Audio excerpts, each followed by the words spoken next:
pass soon. This is bull. I'm not selling this land until everything is perfectly fair and we do this the right way. Sorry.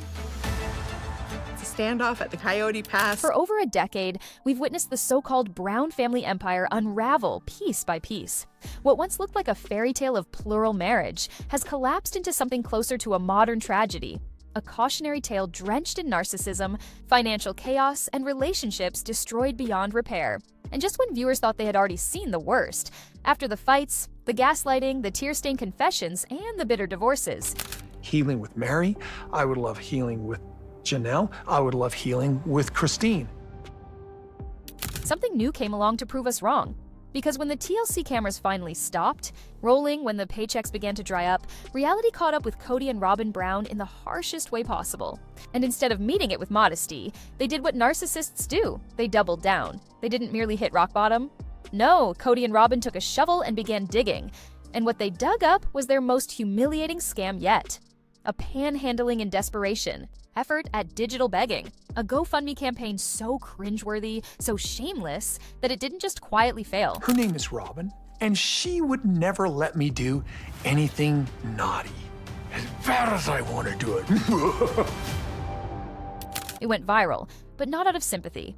It went viral because people saw it for exactly what it was, the public begging bowl of a fallen king, and the last queen standing at his side. The very title of this campaign was enough to make your skin crawl, help a patriarch rebuild. Rebuild what exactly? The family Kody spent years tearing apart, the trust he burned to ashes, the money he and Robyn spent on tacky baubles, needy egos, and a McMansion they couldn't even afford in the first place. This was no cry for assistance. This was a declaration of war against reality itself, a delusional effort to redefine a book that everyone else had already read from cover to cover. But before we dissect the wreckage of this circus and reveal every element of manipulation that lies within, you have to do your part. If you're ready for the uncensored truth and an insider deep dive that TLC could never possibly air, then hit that like button today. It lets YouTube know that this story is important. And if you have not already, please subscribe and hit the bell because I promise you won't want to miss what's to come. This is the place where the mask slips and the real story about this alleged rebuilding fund is revealed. So let's break down this GoFundMe page step by step, because this is not an easy plea for funds. No, this was Kody and Robyn's last gasp of narrative control, couched in self-pity and sanctimonious language. The campaign was allegedly kicked off not by them themselves, but by a friend of the family. That's a classic grifter move, establishing just enough separation so that it appears someone else is begging on your behalf. But if you read between the lines, there's no doubt whose voice is speaking. It's all Kody Brown. The target? An eye-popping $150,000. And here's the best part. It wasn't for a hospital bill, it wasn't for a house fire, and it wasn't for a natural disaster. No, they termed it the Patriarchal Rebuilding Fund. The entitlement, the arrogance, it takes your breath away. And then there was the explanation. A treatise on narcissism. Let me guide you through it. It started with these words. To our faithful friends and followers, it is with a heavy and humbled heart that we come to you today. Right from the beginning sentence, it was oozing manipulation. They accused the TV show that showed their lives of having been heavily edited and biased. Let's stop there for a moment. For nearly 2 decades, this show was their bread and butter. They signed the contracts, they deposited the checks, they produced their spectacle for millions to witness. And yet now that public opinion is no longer with them, suddenly the footage was biased. This is Kody 101. Blame the edit. It's the narcissist's prayer classic in action. Deny, minimize, deflect, and ultimately blame everyone else but themselves. Then there was the mention of a corrupt system and the disloyal acts of a few who defected from their covenants. Let's bring that one down from Kody speak into English. The corrupt system to which he refers is merely the court of public opinion, the fans who finally called him on it. And the disloyal few, that's Christine, Janelle, and Mary. He doesn't even bother calling them his wives any longer. He refers to them instead as traitors, taking their breaking free of his emotional hold and turning it into some sort of spiritual transgression. It's guilt-tripping at its most manipulative. Then we come to Robyn's part. She's unfairly maligned and made out to be some sort of villain, all according to the plea, who just wanted to be a peacemaker. A peacemaker? Anybody who has been following this family is aware that such a claim is preposterous. Robyn did not construct peace. She constructed walls. She did not bring the family together. She isolated Kody, blanketed him in armor, and systematically eroded any sense of togetherness the original wives had previously established. If anything, Her so-called peacekeeping was a campaign of subtle conquest. Then came the lowest blow of all, appealing to their small children, Solomon and Ariella. They said they were just wanting to offer security and shelter for their tender-aged children from so-called world lies. But come on, those children have been paraded out on reality TV for years. If Kody and Robyn actually wanted to protect them, would they still be leveraging their faces as props for a cash grab? It's emotional blackmail. Employing innocent children as human shields in a money plea is manipulative. No, it's downright cruel. But the line that most nearly exposed the grift for what it was came close to the end.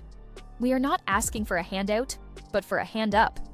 That's grifter poetry, a finely honed phrase to mask desperation with dignity. A handout, in their narrative, is for the undeserving and lazy. A hand up, however, is for a misunderstood king temporarily knocked from his throne. They weren't begging, they wanted us to believe. They were simply giving us the honor of restoring Kody's legacy. At this point, you might be wondering, were they really this broke? And honestly, it sounds plausible. Its future is left uncertain, its family broken, and their soul side hustles the cringeworthy cameo endorsements and Robyn's perpetually coming soon line of jewelry, my sister wife's closet. But sources familiar with the family in Flagstaff say that this GoFundMe wasn't about gradual financial downfall. It was the result of something much more dramatic, a devastating incident they desperately sought to keep under wraps. We've spoken with insiders, people who have observed the Browns up close for years, and what they revealed is stunning. Just a few months ago, with TLC money drying up and his pride at an all-time low, Kody decided to make a reckless, ego-driven move. He saw Janelle thriving in her independence, living freely in her RV, earning the admiration of fans for her resilience and strength. And in Kody's broken mind, he couldn't let her get the story. He couldn't bear the sight of her thriving in a life he once ridiculed. So what did he do? He decided he was going to show him that he could do it bigger, flashier, and better. And that choice would ignite a sequence of events that exploded into this GoFundMe scandal. And here's where things really spin out of control. At our sources' account, Kody Brown, to Robyn's complete approval, took one of the riskiest, most ill-advised financial gambles of his life. Rather than tightening belts as TLC paychecks vanished, rather than living the humble self-sufficiency they so like to expound, Kody bet everything on a fantasy of luxury. He reportedly paid a huge deposit on a luxury 5-star motor coach, the kind of shiny high-end vehicle you don't pitch a tent in. You tool around like royalty on the road. We're not discussing a small RV, we're discussing a King Air-sized land yacht, the kind of vehicle that is worth more than many people's houses. Our inside rumor has the price tag ranging from $750,000 to $1 million. The rest? Financed, naturally. The Browns supposedly counted on future TLC earnings to finance the payments, hoping they would be able to spin this irresponsible extravagance into an entire new image overhaul.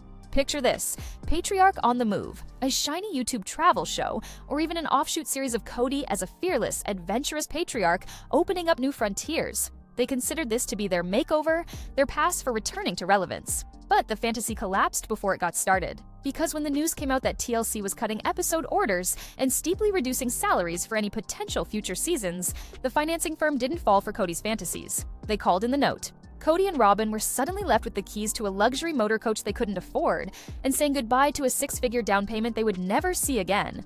This, our sources tell us, was the catastrophic loss they were so eager to conceal. It wasn't an act of destiny. It wasn't a tainted system. It was sheer hubris, a self-inflicted wound bred by jealousy and ego, and it didn't end there.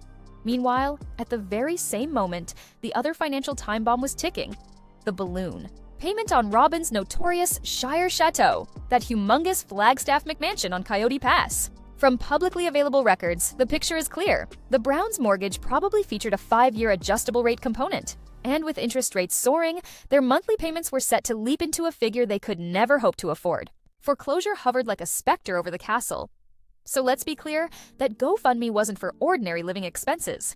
It wasn't for saving tender-aged children from homelessness. No, this was a last-ditch Hail Mary to cover up a disastrous luxury binge and prevent Robyn's house of cards from crashing down. The legal fees they spoke of? Our guess is they were attempting to file yet another lawsuit, this time against the RV sales dealership or the financing company. Because naturally, they were not about to own up to their own calamitous choices. This changes everything in context. This gives that GoFundMe a different spin, a shameful trap, rather than a humiliating call for assistance. They were not victims of circumstance. They were not martyrs to polygamy. They were victims of their own greed, denial, and complete disconnection from economic reality. And who did they count on to rescue them? Not deep-pocketed investors. Not a safety net they had created. No, they hoped their loyal fans, ordinary people already strapped trying to pay for gas, groceries, and rent, would fund a luxury motor coach and a $1 million house. At first, they must have thought that it would work. They quietly planted the campaign in some pro-Robyn and pro-Kody Facebook groups where the story of poor, misjudged parents still resonated. Perhaps they imagined $1,000 flowing in, fans lining up to defend their king from unjust critics. But what unfolded instead? An online tsunami they never foresaw. The first cracks appeared not in the form of silence, but in the form of sharp, biting comments. People weren't donating. They were calling them out. At first, it was simple jabs. Rebuild what? The family you destroyed? Another opined, perhaps try selling some of those precious moments dolls, Robyn. Others ridiculed the term basic living expenses, highlighting the hypocrisy of complaining poor while residing in a $1 million home. Rent out a room.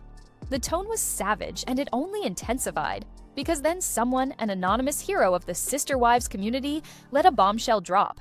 They posted a direct link to the Zillow listing for Kody and Robyn's Flagstaff house, indicating the value of the property and disclosing just how enormous their mortgage actually was. And with that, the floodgates opened. The internet was activated. The unofficial Sister Wives Detective Agency, this vast, decentralized network of enthusiasts who thrive off public records and receipts, went into action. In a matter of hours, the GoFundMe comment section was no longer a place for sympathy. It became a living, breathing database of Kody and Robyn's hypocrisy. One fan shared a 3-year-old newspaper article in which Kody bragged about his financial health after the move to Flagstaff. Another dug up a Reddit deep dive, complete with spreadsheets of the millions the Browns had made over the years from TLC. And then, reliably enough, the memes started coming in. And oh, were they magnificent! There was Robyn, tears streaming down her cheeks, with the caption, "My tears can't pay the mortgage."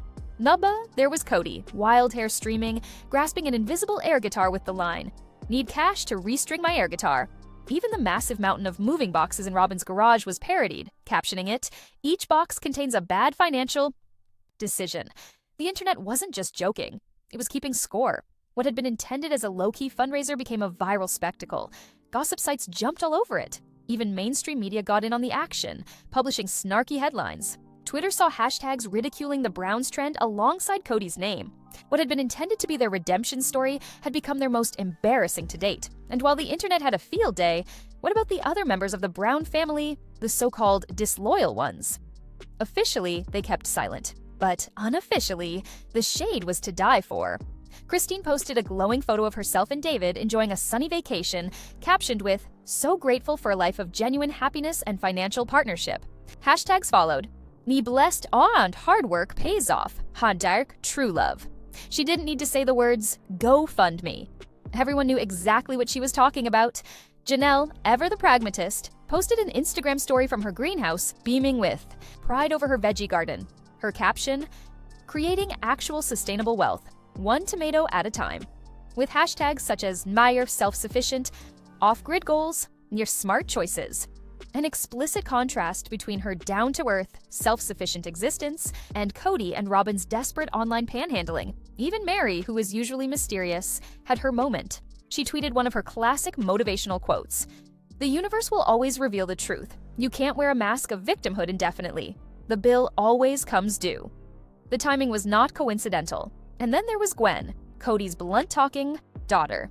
On a Patreon livestream, the fan said she actually laughed for 2 minutes straight when she heard the news before delivering dryly, "Yeah, I saw it. And no, I'm not donating. My mom needs that money for her own retirement," the one she actually earned. Cutting honesty, courtesy of the next generation. This wasn't strangers ridiculing them anymore. This was members of their own family pointing out the contrast, their stability and joy against Kody and Robyn's self-created prison of debt and despair. And the heat wasn't just on them. GoFundMe itself was getting pulled into the storm.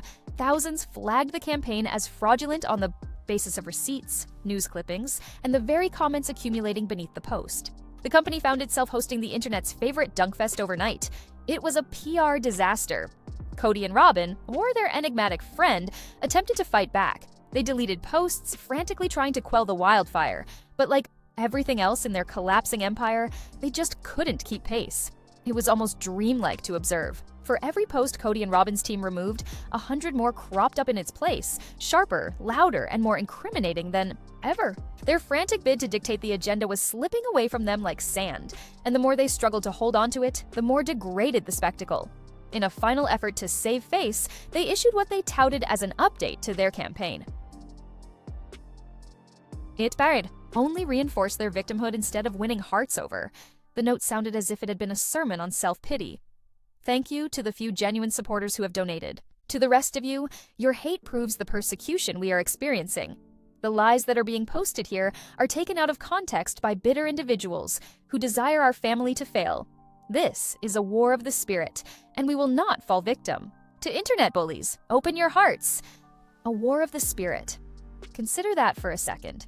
They weren't just portraying financial irresponsibility as an individual struggle, they were taking it to the level of a cosmic battle against evil. This wasn't humility, it was desperation cloaked in religious terminology. And rather than encouraging sympathy, it only fanned the flames. Because if you label the public bullies for calling you out on your hypocrisy, you are inviting even greater ridicule. And ridicule is precisely what descended on them, heavier than ever. The donations ceased, the campaign's needle stalled, refusals to move more than a few $100s. Nothing budged. Kody and Robyn were stuck in a nightmare of their own creation. If they deleted the page, it would be an open admission of defeat. But keeping it up meant enduring a relentless, around-the-clock humiliation that anyone, anywhere in the world could witness. They were powerless, and for a man like Kody Brown, whose very identity is built around control, dominance, and authority, that helplessness was the ultimate torture. The finish was already in sight. GoFundMe's trust and safety team had noticed. This was no longer just some online pile-on. This was national headlines, where the stories were sweeping faster than they could remove comments. Inquirers were scouring the page, considering each phrase, each accusation. The clock was ticking on what would be the most pitiful grift in reality show history. And then, as if this humiliation wasn't enough, the story twisted yet again. In the second half of our investigation, we'll expose exactly how the downfall unfolded step by step, the exclusive details of the fallout, and the shocking next move Kody and Robyn are rumored to be plotting. A move so desperate, so bizarre, that it makes this GoFundMe debacle look like a stroke of genius by comparison. But let's rewind to the moment it all began unraveling. The campaign had been live for roughly 72 hours, an eternity in internet time. 3 days that turned into a cultural moment, a cautionary tale of what not to do when you've burned through every ounce of public goodwill. The GoFundMe page had become a battleground. The comment section wasn't just cruel, it was meticulous. It was like an online museum documenting Kody and Robyn's mistakes, every accusation supported with receipts. There were references to broken-up LLC filings, confirming their so-called business ventures had fallen apart. There were Clark County, Nevada public property records that revealed just how much money they'd taken home from the Vegas houses, the very houses they made Christine, Janelle, and Mary sell. Screenshots of Robyn's former Pinterest boards also surfaced, revealing her tone-deaf fixation on luxury items and opulent decor while playing poor to the world. This wasn't trolling, this was forensic-level fact-checking. The online detectives weren't posting rumors, they were posting evidence. Cold, hard, verifiable evidence that dismantled every thread of Kody and Robyn's narrative about being victims of circumstance. And this was the nightmare GoFundMe's corporate office suddenly found themselves facing. Their platform, meant to help families battling cancer, survivors of house fires, and people with genuine hardship, was now being weaponized to subsidize the lifestyle of reality TV's most notorious narcissist. The optics were catastrophic. And then, the first crack. On the third day, at precisely 10 a.m. Pacific, the donate button had simply vanished. The page remained. You could still see the desperately low amount of money raised, and you could still scroll through the thousands of angry comments, but you could not donate. GoFundMe had shut the campaign down. For Robyn and Kody, it must have been like having the floor taken from under them. Their machine had been brought to an immediate halt, and one insider says that Robyn didn't go quietly. The source says that she went into a complete meltdown, making repeated phone calls to GoFundMe support, demanding explanations. Apparently, she ranted about freedom of speech and religious persecution using the same duplicitous language within the campaign itself, except this time to some unfortunate, unsuspecting customer service representative. And Kody's response, according to one report, was pure rage, pacing his high-ceilinged living room, finger-pointing, ranting that Christine had to be responsible for it all. In his head, of course, it couldn't possibly be a result of his own deceptions. It Had to be sabotage, a conspiracy staged by the wives who had had the temerity to leave him. For 6 nail-biting hours, the campaign was stuck in cyberspace limbo. Suspended in time, the internet waiting like vultures, hitting refresh every few minutes, holding their breath for judgment. And at 4:15 p.m., suddenly, the guillotine came down. The page was gone, vanished, erased off the internet as though it had never been. Anyone attempting to reach the URL were greeted by a chilly error message. A few minutes afterward, GoFundMe finally spoke out with a press statement. Courteous, professional, but clearly damning. Following an investigation, the campaign entitled "Help a Patriotic Rebuild" has been taken down for a violation of our terms and conditions around misleading or deceptive claims. Donations will be refunded in full. Read between the lines. Misleading or dishonest claims is company jargon for fraud. They hadn't closed it down just because people were mad. They closed it down because the internet had demonstrated beyond the shadow of a doubt that the whole basis was founded in lies. Kody and Robyn weren't just embarrassed. They were officially labeled liars by the very community they attempted to defraud. And that last line, it was the ultimate cruel twist. Every last penny they'd managed to squeeze out of their handful of diehard supporters, every dollar was recouped. Their total, after 3 days of madness and humiliation, was a lovely, poetic 0. This was not just a botched money grab, it was a public execution of their credibility. The online version of being trapped in the town square while the world hurled rotting vegetables. And the punchline, there was no spin, no backhanded cut to blame, no scapegoat to take the fall. The words were theirs, the plea was theirs. And the world not only rejected it, it took it apart piece by piece until nothing remained. So one must wonder, what does a narcissist do when they're dealt a defeat so public, so complete? Do they grab a moment of humility? Do they learn, look back, perhaps even offer an apology? Of course not. They do what they've always done. They double down. And that's precisely what Kody and Robyn did, going into silence. At least for now. Silence from them is never peace. It's strategy. And the storm they're planning next may just be worse than the one they've barely survived. Silence from Kody and Robyn's side of the universe was chilling. Their social media turned cold. No new appearances, no happy family announcements, just a digital emptiness. Behind their Flagstaff estate's walls, sources claimed that the pair had shut themselves out, descending into paranoia and rage. It was no longer financial strain, it was full-blown combat within their own 4 walls. The luxury RV dream, gone. The specter of foreclosure, closer than ever. And their final Hail Mary, that cursed GoFundMe, had exploded in their faces so resoundingly that they were not only broke but embarrassed internationally. Within what has come to be referred to as the Shiro Chateau, tensions became too much to bear. By insiders' accounts, brawls broke out on a daily basis. Robyn, usually shrouded in her weeping victimhood, supposedly directed her rage personally at Kody. She shrieked at him for the hubris of their unsuccessful fundraising appeal, particularly his choice of referring to himself as the patriarch. Her tone was said to be biting and sarcastic.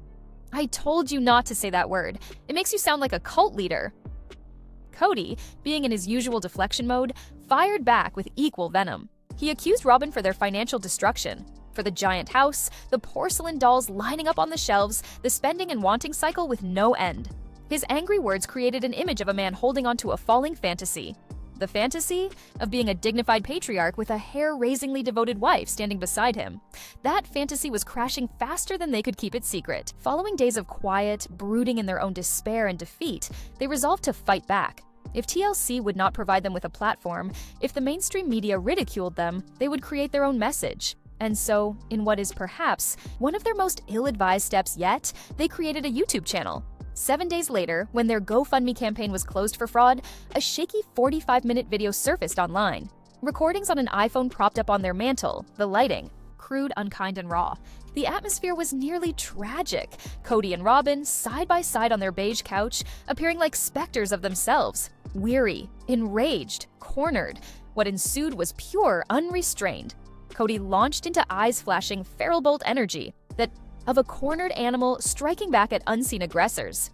For close to 20 minutes, he ranted in delusional tangents about spiritual battle, enemies against him, and even called up the deep state of reality TV. Not once did he touch on the actual matters, the RV, money, or the deception the internet had already uncovered. Instead, he attempted to rebrand himself as some sort of silenced political dissident, a truth-teller punished by the establishment, instead of a failed reality star reaping the whirlwind of his own decisions. Then along came Robyn. If There was anyone who thought she would temper the moment, they were mistaken. She leaned into her signature crying, but in this case her tears dripped with venom. In between sobs, she spoke in what can only be called emotional blackmail. I just don't get how people can be so hateful. We're good people. We love our children. We gave our lives to this family, and what for? To be ridiculed? To have our home threatened? Her words were laced with a distorted story. She characterized Christine, Janelle, and Mary as heartless abandoners, women who abandoned her and now mocked her misery. She asserted the GoFundMe had nothing to do with greed, but with defending her children. She virtually accused the other wives and the public itself of wishing her children to be homeless. It was manipulation in its purest form. An act of victimhood so over the top it crossed into the realm of the grotesque. And the public caught on instantly. The video blew up in their face. The dislike bar overflowed. Their own alleged safe space for comments became a merciless court of public opinion. Mockery swept social media like wildfire. The video picked up over 1 million views, but not because everyone felt sorry for them. They sat to stare at the meltdown. It was a cultural joke, an internet pillory where Kody and Robyn were left standing as delusional, arrogant, and desperate. They have not posted since, but even as their YouTube bet was burned to ashes, rumors have it they aren't done scheming. Kody and Robyn are reportedly working on what they're hoping will be their last pyrotechnic play, a tell-all memoir.